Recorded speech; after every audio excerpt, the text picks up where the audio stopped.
Рахмат, Дастан Арсбекович. Кулатбек айтчу, сиз жооп бересизби? Бизге негизи акча главныйбы же биздин элибиздин же мамлекетибиздин коопсуздугу? Жана мен айткандай эле биринчи биз мамлекеттеги жана биздин жарандарыбыздын коопсуздугун биринчи максатка коюп атабыз да. Жок, тилекке каршы өкмөт аны ишке жылдыра албай атасыздар да, канча жылдан бери аз да 20-жылда айтып атасыз. Кулатбек айтчубуз, бул туура эмес. Негизги мен бул жерде көрбөдүм, биздин коопсуздук дегенден кийин жол деле эмес, бул мамлекеттин коопсуздугу. Кулатбек айтчубуз. Кечээ акыркы болгон мына чек арада болгон маселелер боюнча.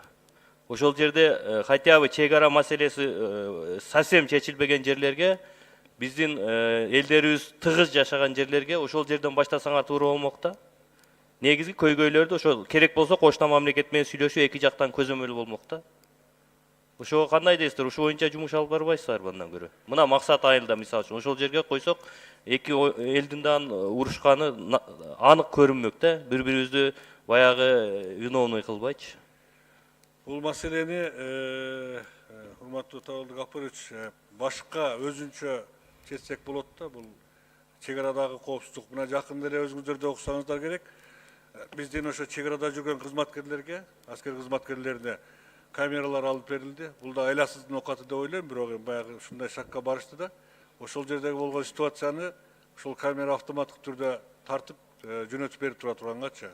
Анан бул коопсуз шаарды биз максатка эч кандай киргизе албайбыз да. Ал жерден биз коопсуздукту камсыз кылуу менен бирге ошону андан нары эксплуатация кылып кетүү маселесин дагы сөзсүз түрдө карашыбыз керек да. Ал үчүн мына биз азыр биринчи киргизип атканда жолдордогу коопсуздук сактоо боюнча, баягы айдоочулардын жол эрежесин бузууну кескин түрдө азайтуу боюнча, жол жүрүүнүн эрежесин сактоодогу, камсыздоодогу ошол коррупция мамилелерин жок кылуу маселелерин чечүү боюнча азыр бул проект иштеген турат да.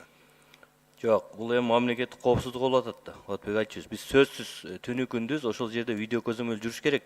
Ал солдаттарды бул жерге кое алган мен гаилерге да койдук, албысы иштесе иштебесе болбой атпайбы? Эгерде ошол жерде түнү күндүз коопсуз камералар иштегенде, азыр кошуналар менен да биздин мамилебиз ачык болмок да. Ошол жерде контрабанда, ошол жерде жана башка кирип чыккан жарандарыбыздын деле көзөмөлү болмок. Жакшы ой, Табылдык Апырович, бул маселени өзүнчө караса деле болот, анын чечсе болот да менимче. Бул жерде бул проект караганда оңоюраак чечсе деле болгудай да. Ошону Дастан Арсбекович, менин сунушум, азыр токтом кабыл алабызбы же эч нерсе кабыл албайбызбы? Токтом кабыл алынбайт турмун. Анда протоколдук тапшырма берели өкмөткө, тез аранын ичинде ушул маселелер боюнча бир бүт ошол чечилбеген чек арада турган биздин айылдарыбызга түнү күндүз видео көзөмөл жөнөтүү, керек болсо биздин ошо кошуна мамлекеттер менен сүйлөшүп ортодо кылсак, алар жактан да бизден жакта кечегидей талаш тартыш маселелер болмок эмес да. Мен ойлойм, камералар турса ошол жоопкер ошол өзүнүн жумушун так аткармак да. Рахмат.